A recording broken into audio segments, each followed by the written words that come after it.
How to make synopsis for MPhil research. A synopsis for an MPhil research project should provide a brief but comprehensive overview of your proposed research, including the research questions, objectives, methodology, and expected outcomes.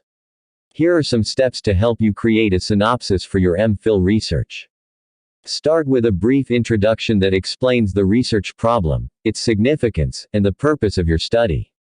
Provide a literature review that summarizes the existing research on the topic, identifies gaps in the literature, and explains how your study will address these gaps.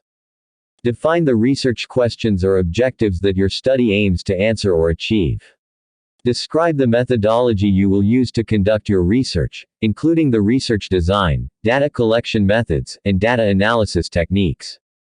Discuss the expected outcomes of your study and how they will contribute to the existing knowledge on the topic. Conclude by summarizing the main points of your synopsis and emphasizing the significance of your research.